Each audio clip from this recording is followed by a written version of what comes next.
Hola, bon dia, bona hora. Avui us vull parlar d'una corrent històrica, d'un moviment artístic que va succeir entre finals del segle XIX i començaments del segle XX.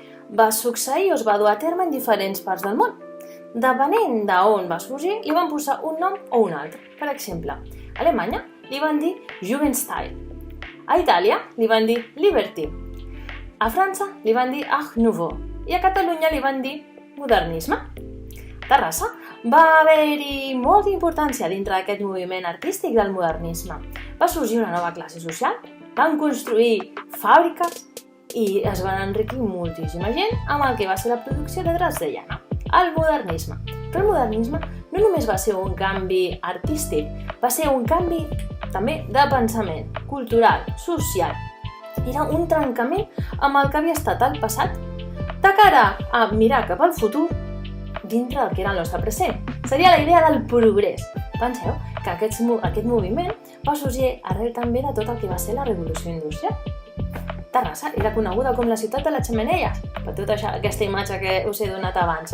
Dintre del que era el moviment artístic, i que va tenir molta importància també a la nostra ciutat, es pot veure aquest canvi reflexat en tot, a tot arreu, el que diem l'art total. Li va afectar l'arquitectura, li va afectar l'escultura, li va afectar a la pintura, al disseny, a tot arreu.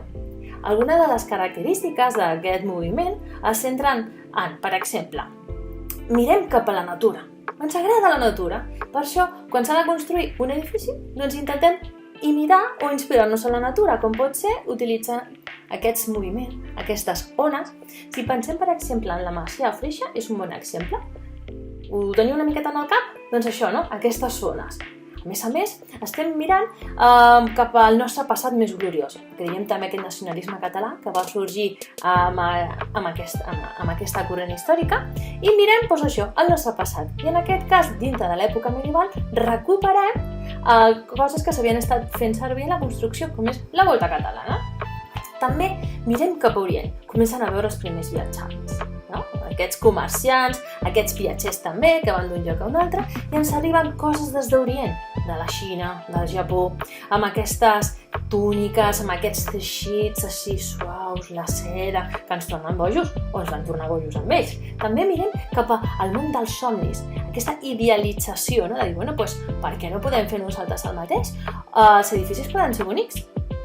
Podem també recuperar el que havien estat arts i oficis, que alguns s'havien començat com mig a perdre, com seria la utilització de fer vidrieres, de la ceràmica, dels estucats, de la forja.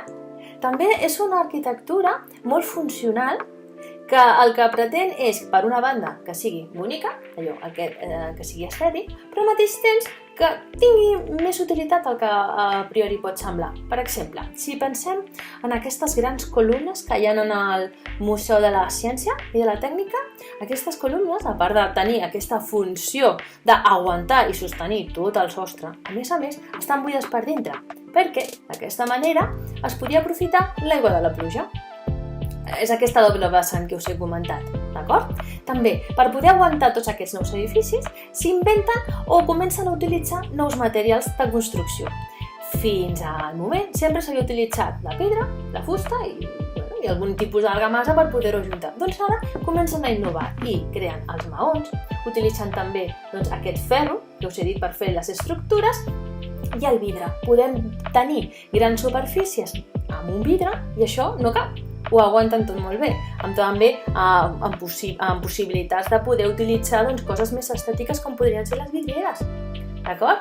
I res, així molt a grosso modo aquests serien com grans pilars, que després a poc ja anirem desenvolupant, però almenys perquè ja tingueu una idea de què és això del modernisme, no només aquesta part més estètica, que moltes vegades podem veure quan es fa la Fira Modernista de Terrassa, amb aquests vestits de gent que s'ho ha currat i ha fet uns vestits així de burgesia, de la burgesia, que és una passada, també estan els obrers, però el que destaca més són els vestits burgesos. Doncs tot això, a més, tenia tota aquesta altra vessant, tant de pensament com artística, que espero que us hagi quedat una miqueta clar i que en els pròxims vídeos anirem perfilant una miqueta més perquè ho acabeu d'entendre tot perfectament, d'acord? Doncs vinga, fins la propera, adeu!